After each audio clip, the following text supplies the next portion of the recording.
So, jetzt alle mal die Hände hoch, bei dem die Brotback-Skills auch eher so bei Null sind. Ja, bis gestern waren meine Brotback-Skills auch eher bei Null. Und dann habe ich aber ein Rezept gefunden, das super duper easy ist. Und man braucht echt eigentlich nur super wenige Zutaten. Und der Vorteil ist, das Ganze ist in 5 Minuten zusammengerührt. Also nicht in 5 Minuten gebacken, sondern in 5 Minuten zusammengerührt. Und man hat so viel Teig, dass man über Tage hinweg, das Ganze kann man im Kühlschrank lagern, sich ja, frisches Brot, frische Brötchen, Pizza, Laugenstangen, whatever daraus machen kann. Also quasi ein Grundteig. Und ja, der sieht wie folgt aus. Und zwar nehmen wir einfach mal 700 Gramm von einem Mehl und 100 Gramm von einem anderen Mehl. Welches Mehl ihr da nehmt, ist völlig wurscht. Ich habe schon mal einen Teig gestern gemacht oder vorgestern sogar. Daraus backen wir nämlich gleich das Brot. Und ich habe da 700 Gramm Weizenmehl Typ 405 genommen und 100 Gramm Roggen-Vollkornmehl. Heute nehme ich mal Typ Dinkelmehl 1050, 700 Gramm und 100 Gramm 405er ganz normales Weizenmehl. Das Weizenmehl nehme ich einfach immer nur deswegen dazu, weil es die besseren Klebeeigenschaften hat. Dazu brauchen wir einfach nur einen, zusätzlich noch einen Teelöffel Salz, ein Päckchen Trockenhefe. Wer frische Hefe möchte, der braucht halt nur so einen halben Würfel davon. Ja, und dann brauchen wir einfach nur Wasser dabei und das müssen wir einfach nur verrühren. That's all. Man glaubt es kaum. Ja, dann wollen wir das Ganze mal zusammenkippen. Der Vorteil an der ganzen Geschichte ist auch, man muss nicht mal eine Küchenmaschine haben. Das heißt, man braucht nicht mal einen Mixer. Ich mache das Ganze zwar jetzt in der Küchenmaschine, weil es einfach für mich jetzt gerade einfacher ist zum Videodreh. Deswegen kippe ich jetzt einmal die erste Mehlsorte hinein. Dann nehme ich die zweite Mehlsorte. Dann das Päckchen Trockenhefe obendrauf. Ja. Und noch der obligatorische Teelöffel Salz hinein. So, das war schon fast alles. Jetzt das Ganze in die Küchenmaschine hinein. Und jetzt brauchen wir nur noch 600 bis 650 Milliliter Wasser. Ich hatte bei dem Teig gestern, seht ihr gleich, ein wenig zu viel genommen. Ich hatte gestern, was hatte ich denn gestern? Genau, ich hatte gestern 650. Diesmal nehme ich nur 600 Milliliter Wasser. Dann wird er ein wenig fester, weil sonst das Brot immer so ein bisschen, weil die Brötchen auseinanderlaufen können. Deswegen muss man mit dem Wasser so ein bisschen gucken. Schaut mal in der Videobeschreibung, dort ist das Rezept verlinkt. Wasser, bei dem Wasser noch kein kaltes Wasser nehmen, sondern heißes Wasser nehmen. Also jetzt nicht super heißes Wasser, sondern Badewannentemperatur, Temperatur, so 38 Grad oder so. Und das kippe ich jetzt ja, peu à peu da rein.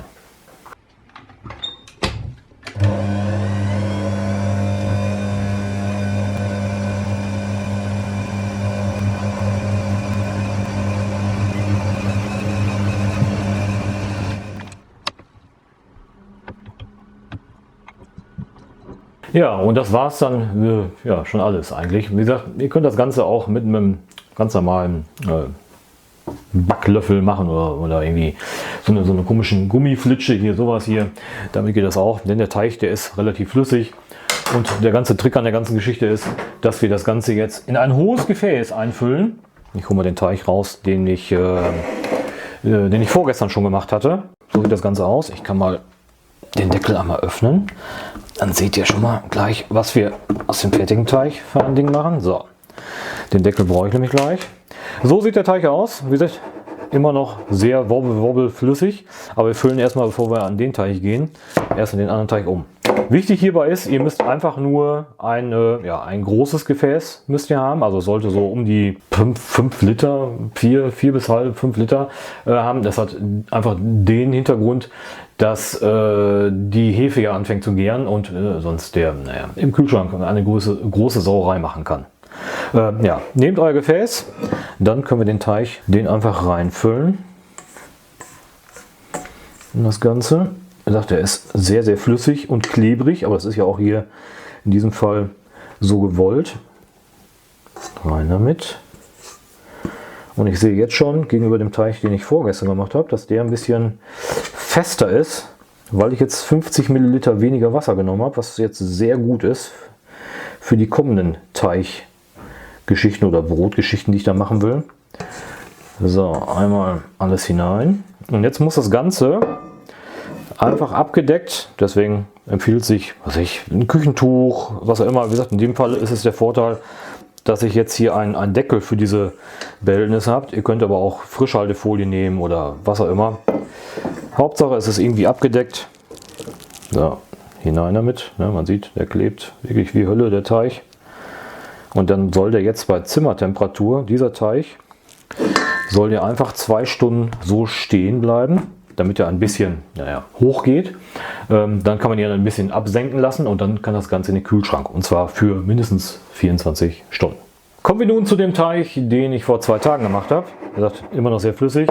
Und hier muss man auf jeden Fall mit einiges an Mehl arbeiten, weil das Zeug klebt wie Sau. Und deswegen sollte man da auch immer was an den Fingern haben, weil sonst die Kleberei unendlich wird. Und jetzt seht ihr auch schon den Teig gegenüber dem Teig, den ich jetzt gerade eben gemacht habe, dass der ein wenig flüssiger ist. Ja, einmal hier drauf. Einmal noch mit Mehl richtig bearbeiten, damit wir den ein bisschen bändigen können. Aber auf jeden Fall ist der flüssiger, wie den ich jetzt gemacht habe. Und das könnte ein wenig hinderlich sein, ja, weil er sonst ein wenig auseinander fließt. So, aber letztendlich muss man jetzt hier einfach nur ein Brotlaib rausformen. Ja, komm her. Ich dachte, immer viel Mehl, weil dieser hier ist mir leider ein wenig... Aber er gelingt trotzdem. Ich habe gestern nämlich auch das mega Brot rausbekommen aus dem Ganzen. Einfach nach unten immer weg. So. Und jetzt können wir den Teig hier einfach noch mal so eine halbe Stunde auf der Platte gehen lassen, bevor wir ihn jetzt gleich in den Backofen schieben. So. Wie gesagt, ihr könnt Brötchen rausmachen. Geht alles machbar. Noch ein wenig Mehl, damit der auch wirklich nirgendwo anklebt. Deswegen forme ich den jetzt einfach nach unten, damit ich hier so eine Oberflächenspannung drauf kriege und dass er mir nicht so ganz wegläuft. Ein bisschen drehen. Wie gesagt, meine Backskills sind eigentlich auch eher bei 0, aber ich schätze mal, das kriegt jeder hin. So, jetzt den Backofen vorheizen und dann schmeißen wir den Kollegen gleich mal, bevor wir den einritzen, in den Backofen.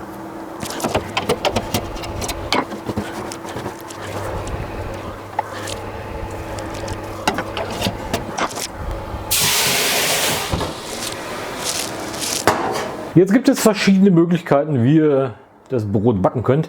In meinem Fall habt ihr gerade gesehen, ich habe jetzt einen Pizzastein einfach genommen, den zu Anfang auch reinstellen, nicht in den heißen Ofen rein, sonst platzt nämlich der Pizzastein. Möglichkeit Nummer 2 ist, ihr nehmt einfach einen feuerfesten Topf, also einen mit Griffen, die nicht schmilzen können oder so. Das geht auch. Dann habt ihr den Vorteil, dass der Teig nicht auseinanderlaufen kann und man kann das Ganze besser handeln, wie auch immer. Habe ich jetzt damit noch nicht ausprobiert. Ich habe eigentlich ganz gute Ergebnisse gestern schon erzielt mit dem Pizzastein. Sagt, der Teig ist ein wenig flüssiger, von daher läuft er ein wenig auseinander. Und das, was ihr gerade zischen gehört habt, das ist einfach Wasser, und zwar brauchen wir den Wasserdampf. Deswegen nehme ich einfach eine Tasse Wasser und kippe die dann unten in den Ofen rein. Der ist ja dicht, da passiert ja soweit nichts, und kann diesen Wasserdampf auch noch zusätzlich nutzen. Das mache ich immer so, dass ich so gucke, bis das Wasser so halbwegs verdunstet ist, und dann kann man die Klappe einmal öffnen, ein wenig den Wasserdampf entweichen lassen und dann weiter backen. Das Ganze backe ich jetzt bei 250 Grad, habe also den Ofen lange genug vorheizen lassen und dauert so, je nachdem wie braun man oder welches Mehl man haben will, werde ich gleich sehen, oder können wir zwischendurch mal reingucken, so circa 20 bis 40 Minuten ungefähr. Aber wir schauen gleich mal nach.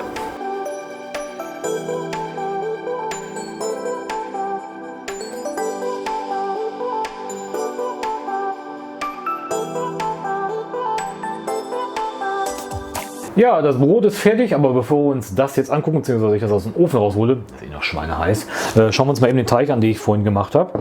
Den können wir nämlich jetzt in den Kühlschrank verfrachten. Und man sieht, dass der schon einigermaßen richtig hochgekommen ist. Würde man da jetzt nichts machen, würde irgendwann überquellen.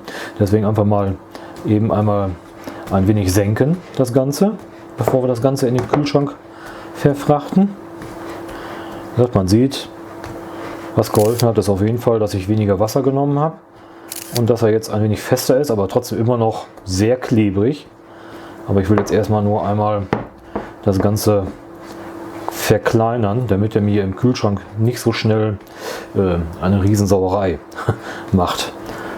So, das reicht schon. Deckel drauf, wie gesagt, lose drauf, der soll nicht luftdicht verschlossen sein. Und dann kann das Ganze bis morgen, bis zum nächsten Brot, ab in den Kühlschrank.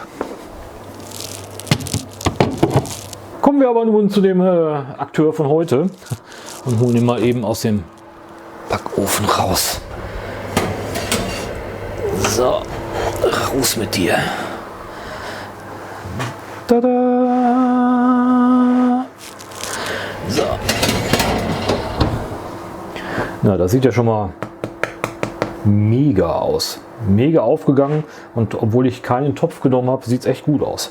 Aber ich würde sagen, bevor wir das jetzt anschneiden, lassen wir es erstmal ein paar Minuten abkühlen, denn sonst verbrenne ich mich auch noch. Ja, dann wollen wir doch mal schauen, was wir da so kredenzen können. Auf jeden Fall gut aussehen tut es ja schon mal.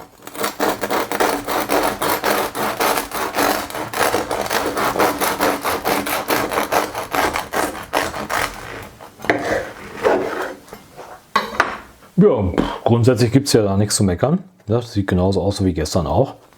Schöne große Poren teilweise. So wie es soll. Und man sieht es immer noch. Es dampft immer noch ein wenig. Auf jeden Fall schön knusprig. Und jetzt der Geschmackstest. Sieht auf jeden Fall mega aus. Mega. So, einmal an die Seite hinlegen. Einmal eine ganz stinknormale, schöne, leckere Butter.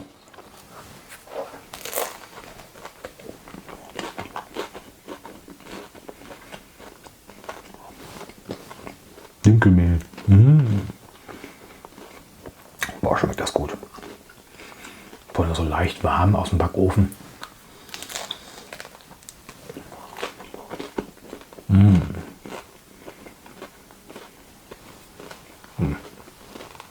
Geil. Ja, wie ihr seht, braucht man zum Brotbacken eigentlich gar keine Skills. Kriegt jeder Anfänger hin und schmeckt gigantisch. Macht's mal nach, berichtet mal und ja, ihr kennt das. Wir sehen uns im nächsten Video. Sehen uns schon wieder. Mit was Leckerem. Und das ist.